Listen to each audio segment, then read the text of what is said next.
உங்க விருப்பப்படி life partner கிடைக்கணும்னா கீழ இருக்கிற லிங்கை கிளிக் பண்ணுங்க. உடனடியா ஃப்ரீயா ரெஜிஸ்டர் பண்ணுங்க.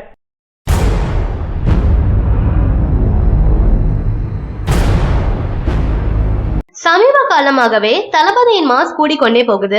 அதற்கு காரணம் அவரிடம் இருக்கும் பணிவுதான். அதிலும் தனது நிறை குறைகளை அவரே சரி செய்து கொள்கிறார். தனக்காக இவ்வளவு பெரிய கூட்டம் இருக்கும் போது அவர்களுக்கு நல்ல விஷயங்களை மட்டுமே சொல்ல வேண்டும் என்பதை தற்போது குறிக்கோளாக கொண்டிருக்காரு.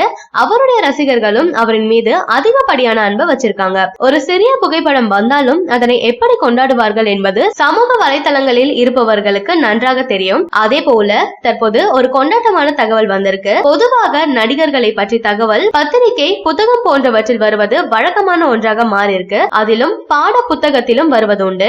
அப்படி மாணவர்களின் பாட புத்தகத்தில் பல நடிகர்கள் பற்றிய விஷயங்கள் வந்திருக்கு. அதாவது எம்ஜிஆர், சிவாஜி, ரஜினி போன்றோர் பற்றிய தகவல்கள் பாட புத்தகத்துல வந்திருக்கு. அப்படி தற்போது இருக்கும் நடிகர்களில் ஒரு நடிகரின் பெயர் மட்டுமே வந்திருக்கு. அவர் வேற யாரும் இல்ல, தளபதி விஜய் தான். இவர் மெர்சல் படத்துல நடிச்சிருந்தாரு. இதற்காக தளபதிக்கு ஐரா அவார்ட் வழங்கப்பட்டது. இதனை பற்றி ஒரு கேள்வி பாட புத்தகத்துல வந்திருக்கு. இந்த விருதுக்கு பரிந்துரைக்கப்பட்ட ஒரே இந்திய நடிகர் விஜய் தான். முதலில் இந்த விருதை பற்றிய பல வதந்திகள் பரவினாலும் அதனை எல்லாம் முறியடித்து அந்த விருதை வென்றார் தளபதி விஜய். இந்த விருது பொய்யான ஒன்று என பலரும் சமூக வலைதளங்களை விமர்சனம் செய்ய, அதனை முறியடிக்கும் விதமாக தளபதியே அந்த விருதை தனது கையால் வாங்கினாரு. அந்த படங்கள் சமூக வலைதளங்களில் தீயாக பரவியது. மெர்சல் படத்திற்கு பல விருதுகள் கிடைத்திருக்கு. அதில் இந்த விருது முக்கியமானதாக கருதப்படுது. படம் வந்து சில வருடங்கள் ஆனாலும் இன்னும் ரசிகர்களால் கொண்டாடப்பட்டு வருது. மேலும் இந்த படத்தை பற்றி பாட புத்தகத்தில் கேள்வியாகவும் வந்திருக்கிறதால ரசிகர்கள் மாசாக கொண்டாடிட்டு வராங்க.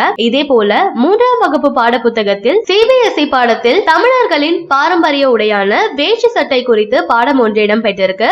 இதில் தளபதி விஜய் மெர்சல் படத்துல வேஷ்டி சட்டை கெட்டப்பில் உள்ள ஒரு புகைப்படம் இந்த பாடத்துல இடம் பெற்றிருக்கு. இதனை தற்போது ரசிகர்கள் இணையத்துல ஷேர் செஞ்சு கொண்டாடி வராங்க. அதிலும் தற்போது இருக்கும் நடிகர்களில் தளபதி விஜய்க்கு இப்படிப்பட்ட நிகழ்வு நடந்திருக்கிறதால ரசிகர்கள் மிகவும் குஷியாக இருக்காங்க. தன்னை எதிர்ப்பவர்களுக்கும் எதிர்மறையாக விமர்சனம் செய்பவர்களுக்கும் தனது வெற்றியால் பதில் கொடுப்பவர் தளபதி என்பதை மீண்டும் நிரூபிச்சிருக்காரு. தனது வெற்றியை தலையில் ஏற்றிக் கொள்ளாமல் அதனை அமைதியாக கையாள்கிறார் தளபதி. இதனாலேயே இவரை இன்னும் பிடிக்கிறது ரசிகர்களுக்கு. சரியான நபரை உங்கள் வாழ்க்கை துணையாக தேர்ந்தெடுக்க தமிழகத்தின் நம்பர் 1 சேவை மையத்தை அணுகவும். Free registration. ஒவ்வொரு கம்யூனிட்டிலையும் பல ஆயிரக்கணக்கான சாய்ஸஸ். உங்களுடைய ஜோடி பொருத்தமும் ஜாதக பொருத்தமும் துல்லியமாக பார்க்கலாம். உங்க விருப்பப்படி லைஃப் பார்ட்னர் கிடைக்கணும்னா கீழ இருக்கிற லிங்கை கிளிக் பண்ணுங்க. உடனடியா ஃப்ரீயா ரெஜிஸ்டர் பண்ணுங்க.